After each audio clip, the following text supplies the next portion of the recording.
پروردگار کے نام سے شروع جو بڑا مہربان اور نہایت رحم والا ہے۔ امام علی علیہ السلام کا وہ خطبہ جو عبد الرحمن ابن ملجم بلون کے حملے کے بعد آخری وقت ارشاد فرمایا، اے لوگو، ہر شخص اس چیز سے ملاقات کر کے رہے گا جس سے بھاگتا ہے۔ نفس جہاں تک کھینچ کر لے جاتا ہے، موت سے بھاگنا اسے پا لیتا ہے۔ میں نے زندگی کے کتنے دن اس مخفی راز کے معلوم کرنے میں گزار دیے، لیکن خدا کی مشیت یہی رہی کہ اس کی تفصیلات ظاہر نہ کرے۔ مگر وہاں تک رسائی کہاں؟ وہ تو اس خزانے میں علم ہے۔ میری وصیت یہ ہے کہ سارے عالم میں کسی کو خدا کا شریک نہ کرو اور حضرت محمد صلی اللہ علیہ وآلہ وسلم کے طریقے کو ضائع نہ کرو۔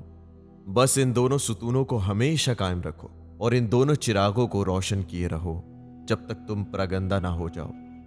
تم میں کوئی برائی نہیں آئے گی۔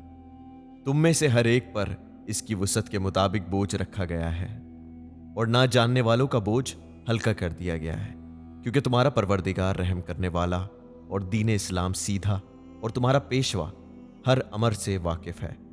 میں کل تک تمہارا ساتھی تھا اور آج تمہارے لیے عبرت بنا ہوں، اور کل میں تم سے جدا ہو جاؤں گا۔ خداوند عالم مجھے اور تمہیں بخش دے۔ اگر اس لغزش کی جگہ میرے قدم جمے رہے، زندہ رہا، تو یہی تمہارا مقصود ہے، اور اگر قدم ڈگمگا گئے تو کوئی بات نہیں، کیونکہ ہم گھنی شاخوں کے سائے میں تھے جو ڈھلتا رہتا ہے، اور ہواؤں کے گزرگاہ میں تھے جن کے جھونکے ادھر سے ادھر چلتے رہتے ہیں، اور ایسے ابر کے زیر سایہ میں تھے کہ جو فضا میں کمزور ہو کر ٹکڑے ٹکڑے ہو گیا اور زمین پر اس کا سایہ مٹ گیا۔ میں ایک ہمسایہ تھا، کچھ دنوں میرا بدن تمہارا ساتھی رہا۔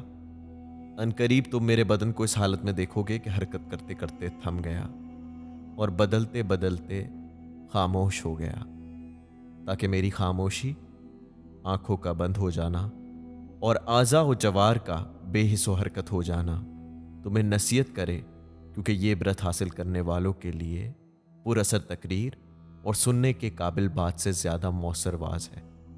میں تم سے اس طرح رخصت ہو رہا ہوں جیسے پھر ملاقات کا انتظار ہو۔ کل تم جب بنی امیہ کی سختیاں جھیلو گے تو میرے عہد کو یاد کرو گے، اور میرے راز تم پر کھل جائیں گے۔ جب میری مسند خالی ہو جائے گی اور میری جگہ دوسرے آ جائیں گے، تب مجھے پہچانو گے۔